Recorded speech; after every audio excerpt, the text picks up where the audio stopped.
If you've ever wanted to create custom birthday party favors, whether it's for yourself or a family member, then this video is for you. Hi guys, and welcome back to the AMG Live. I'm Akivia, a first-time mom, DIY lover, content creator, and registered nurse based here in Atlanta, Georgia. I'm a teacher at heart, and I love finding creative ways to make things simpler. From DIY projects to sharing my step-by-step process to help others achieve the same results. In today's video, I'm going to be showing you how I DIY my son's Sesame Street themed second birthday party favors from start to finish. I had so much fun bringing this vision to life that I may have accidentally found a new hobby. So after watching this video, be sure to comment below and tell me what you think. But before we get started, if you enjoy the content in this video or if it's helpful to you in any way, be sure to like, comment, and subscribe below.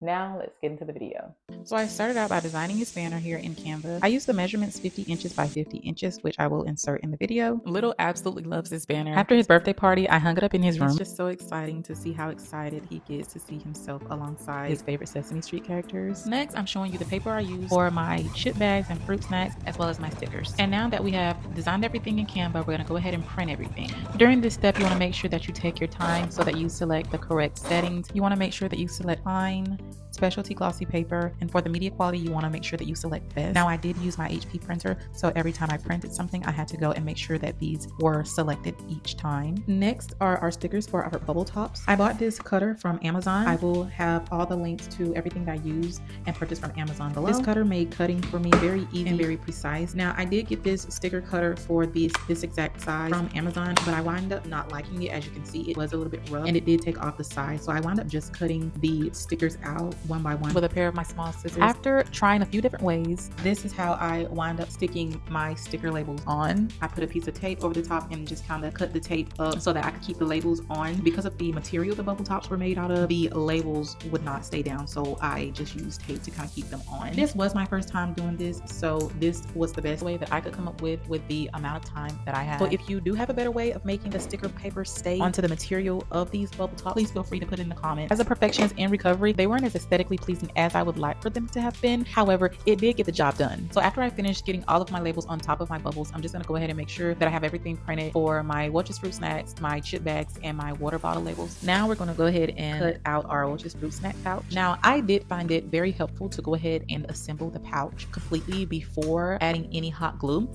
And this is how I chose to do it. So I started out by cutting out my labels completely, assembling the package like so. Go ahead and crimp my edges and cut them as well. And once I had everything the way I wanted it, I went ahead and hot glued everything in place. However, this is just what worked best for me. Now you're more than welcome to try it this way. As you can see, it did get the job done, but the more you work at it, you will see what works best for you, your supplies, and just your situation. Okay, mama, listen up. This is a very important step right here. You want to be very careful not to cut too much off of the edge, because if you do, you're not going to be able to fit your fruit snacks labels inside of the pouch. Remember, we precisely sized this pouch, so you don't want to cut too much off the edges. Lastly, we're just going to go in and glue everything down. You want to be very careful during this step not to burn yourself. I did get this hot glue gun from Amazon and I do love it. However, I do see that with these small hot glue guns and the small glue sticks, it does run out faster. So I do feel like I would prefer a bigger hot glue gun or a longer hot glue stick so that my glue can just last longer, because I only did 12 Welch's fruit packages and 12 chip bags. However, I was running through these little glue sticks. So this is how my Welch's fruit snacks turned out. I did not do every single Welch's fruit snack on camera. I just kind of reached the flow state here. I just didn't want the video to be super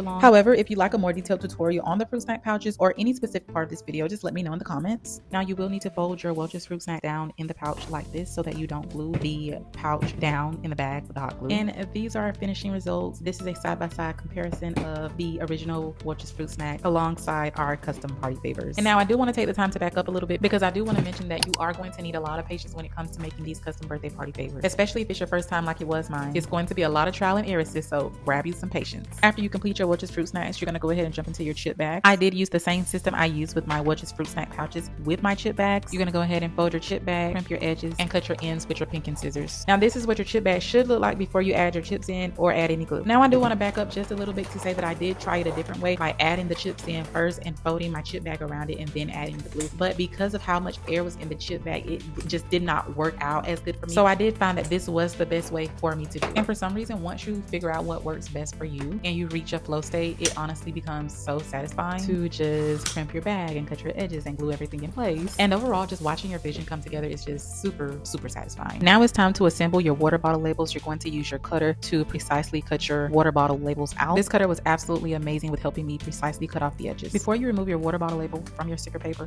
you're just going to make sure that you have your measurements correct by placing your label around the water bottle. If you use the measurements I suggested in this video, then your measurements should be correct. Now for some reason, it felt like no matter how hard I tried to make sure that the label went on straight, it still went on a little bit crooked. But later I realized that it was probably just how I actually cut out the label. So it should look like this when you're finished. I absolutely love custom party favors, so I was just excited about this entire project from start to finish. Next, you're just going to cut out your labels for the arms of your sunglasses. I did cut these labels out with scissors by hand. Next, we're going to get our gift bags ready. I did get these gift bags from Amazon as well. I purchased these really cute labels I'm placing on the bags from Etsy. And if you're wondering why I decided to purchase these labels instead of making them myself, it's because I purchased them before I even knew I'd be making my own custom birthday party favors. So each bag did include Welch's fruit snacks, Cheetos, bubbles, sunglasses, a Slinky, and a bottle of water. If you enjoyed this tutorial, make sure you subscribe so you don't miss the next DIY. And if you try this, I'd love to hear about it in the comments.